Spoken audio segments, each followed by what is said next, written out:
किसी शायर की गजल देंगा, किसी झील का कमल देंगा, किसी शायर की गजल देंगा, किसी झील का कमल देंगा। कहीं तो मिलेगी, कभी तो मिलेगी, आज नहीं तो कल देंगा। धर्मेंद्र हेमा को देख हकीकत में कुछ ऐसे बोल ही गुनगुनाया करते थे। जब देखती है वो मैं ढूंढ लूंगा तो, शबनम घटा चांदनी बन जाती है दोस्त तो, रंग रूप लेती है वो बदल। कौन? प्रिंगल प्रिंगल, किसी शायर की गजल प्रिंगल, किसी झील का कमल प्रिंगल। इस वक्त ड्रीम गर्ल की खूबसूरती पर हजारों फिदा थे। Every lunch break, he and the director would just talk about this huge crush they had on Hema Ji. I don't think she knows about it, but every lunch break, oh my God, all we would hear was, you know, Hema Ji, Hema Ji, Hema Ji, Hema Ji. भीड़ में हेमा ने एक शादीशुदा पंजाबी जट को ही क्यों चुना?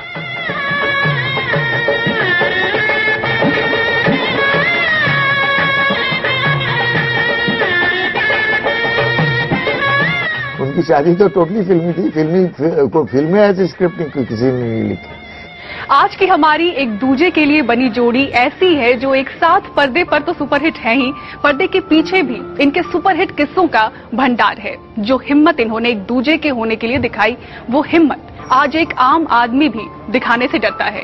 अगले आधे घंटे तक देखिए बॉलीवुड के सुपर हीरो धर्मेंद्र और लाखों के दिलों की धड़कन ड्रीम गर्ल हेमा मालिनी की ड्रामे से भरपूर और हैरान करने वाली मिलन की कहानी। मैं फूल बेचती हूँ, मैं हूँ फूल वाली, ओ जनाबे आली, मैं फूल बेचती हूँ। 1969 में ये नजरें दो चार हुई। फिल्म आसमान महल के प्रीमियर पर जब बॉलीवुड के सुपर हीरो ने ड्रीम गर्ल को देखा तो बस देखते ही रह गए। हेमा की एक झलक ने उन्हें दीवाना बना दिया। वैसे ड्रीम गर्ल भी धर्मेंद्र की महज एक झलक से दीवानी हो चली थी।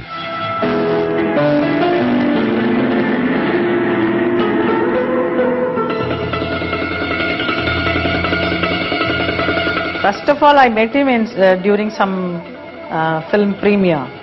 So that's the time personally I saw him, the most handsome man. At that time I was not knowing that I'll be signing so many films. So within a week's time, so one after the other, all the films started. First shooting took place was with Dharamji in Tum Haseen Main Jawan. It was a dance number which we did. आपको पहले भी कहीं देखा है, आपको पहले भी कहीं देखा है, ख्वाब में या रूबरू पर देखा है, आओ हिल मिल जाए मौज उड़ा ले जिंदगी में। इस वक्त हेमा इंडस्ट्री में नई थी और धर्मेंद्र बड़े स्टार, जिनकी फिल्म इंडस्ट्री में आने से पहले महज 19 साल की उम्र में प्रकाश कौर से शादी हो चुकी थी। लेकिन हेमा की खूबसूरती ने धर्मेंद्र को मानो था।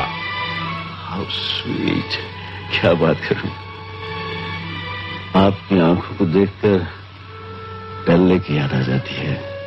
चश्मे में से पता चल रहा है कि आपकी आंखें कितनी गहरी नीली खूबसूरत। I am romantic, and I was romantic, तो एक रोमांटिक आदमी क्या कुछ कर सकता, डिटेल आप भी जानते।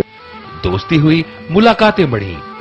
1969 और 1970 के बीच एक साथ इन्होंने 4 फिल्में साइन की और रुपहले पर्दे पर धर्म हेमा की जोड़ी हिट हो गई। कहा जाता था उस जमाने में कि अगर धर्मेंद्र हेमा मालिनी फिल्म में है तो it is always a super hit. ये दुनिया कहती है गली में मेरी एक लड़की कंवारी रहती है, कहीं तू वही तो नहीं, वही तो नहीं, वही तो नहीं, हाँ बोल। धर्मेंद्र पंजाब के फगवाड़ा के किसान परिवार से हैं, वहीं हेमा मालिनी दक्षिण भारत की अयंगर बिरादरी से। दोनों परिवार के परंपराओं में लंबा फासला था। बावजूद इसके इनकी लव स्टोरी 70 के दशक में शुरू हो गई। मुझे दिल में बंद कर लो, दरिया में फेंक दो चाबी। तुम्हें दिल में बंद कर लूं, दरिया में फेंक दूं चाबी। तुम्हें दिल में बंद कर लूं, दरिया में चाबी। Our romance was in full swing those days. It was lovely, it was interesting it was so nice to be in love, you know. So we were always looking forward to meet each other. He's busy in some other shooting, I'm busy somewhere. But how we used to find time and come close to, you know. Sita और गीता की shooting के दौरान इनका प्यार परवान चढ़ने लगा।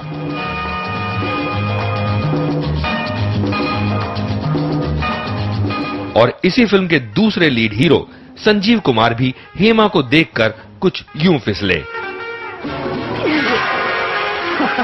संजीव अब हेमा को साथी बना पूरी जिंदगी साथ चलना चाहते थे। मुझे लेके साथ चल तू, यही दिन रात चल तू, संभल मेरे साथ चल तू, ले हाथों में हाथ चल तू, साथी चल। और अब देरी न करते हुए संजीव ने ये बात अपने परिवार वालों को बता दी। आज तो मैं उसे देखकर एकदम हैरान रह गया। She gave me a real surprise. Mummy, वो तो बहुत ही स्मार्ट लड़की, बहुत अच्छी लड़की है। परिवार वालों ने जब हेमा के माता पिता से बात करनी चाही, तब उन्हें ये कहकर टाल दिया गया कि हेमा की उम्र अभी बेहद कम है और प्यार के इस खेल में संजीव कुमार फेल हुए और धर्मेंद्र पास। अरे जिंदगी है खेल, कोई खिलाड़ी है, कोई अनाड़ी है, कोई खिलाड़ी है, कोई ओ बाबू समझे क्या, ओ लाला समझे क्या, खिलाड़ी है कोई, अनाड़ी है कोई। अपनी जीवनी में इस पल को याद करते हुए हेमा मालिनी कहती हैं, मैं धर्म जी को बहुत पसंद करने लगी थी, लेकिन इकरार से डरती थी। मुझे पता था कि इस रिश्ते का कोई भविष्य नहीं है क्योंकि वो शादीशुदा है। उसके बावजूद भी हम दोनों एक दूसरे को रोक नहीं पाए। और एक दिन फिल्म के सेट पर ही धर्मेंद्र ने हेमा से चिल्लाकर कह दिया, आई लव यू। हाय, तुमने मुझ पे जादू कर दिया है। I love you. धीरे बोलिए।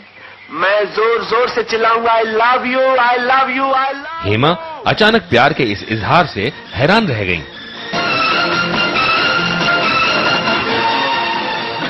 उस वक्त हेमा धर्मेंद्र को कोई जवाब नहीं दे पाई। एक बार कह दो, तुम सचमुच मुझसे प्यार करती हो? लेकिन हेमा के चेहरे पर छाई ये लाली, शर्म से झुकती ये नजर और मुस्कुराते होंठ ने धर्मेंद्र को जवाब दे दिया।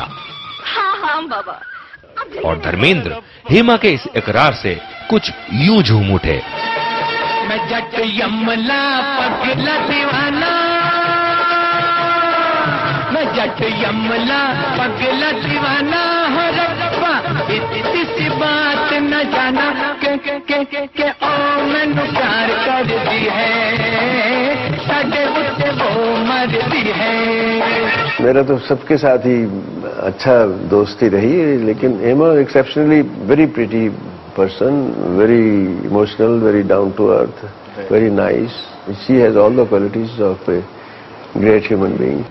उधर संजीव कुमार हेमा मालिनी के लिए दीवाने हुए जा रहे थे। हेमा के परिवार वालों के इनकार के बाद भी उन्होंने हार नहीं मानी।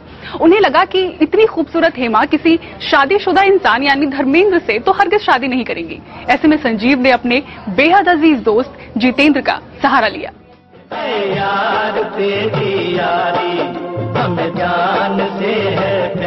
जितेंद्र और संजीव कुमार पक्के दोस्त थे।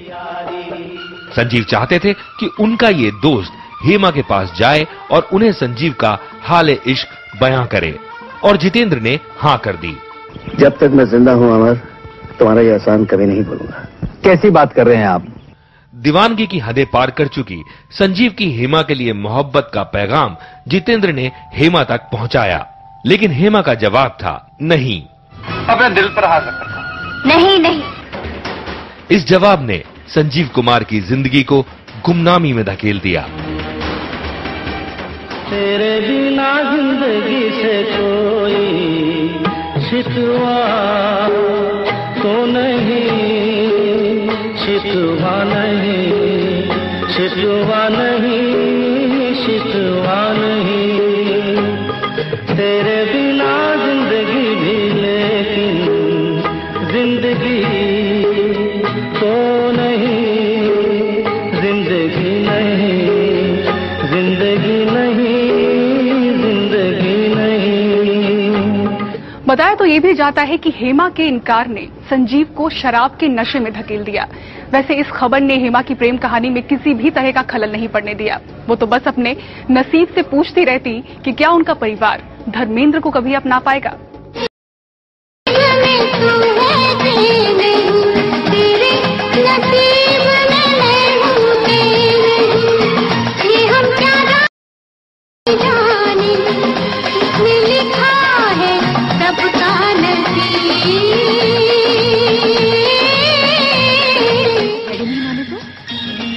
जी उनकी बेटी को मना लिया, डैडी को मनाना क्या मुश्किल है।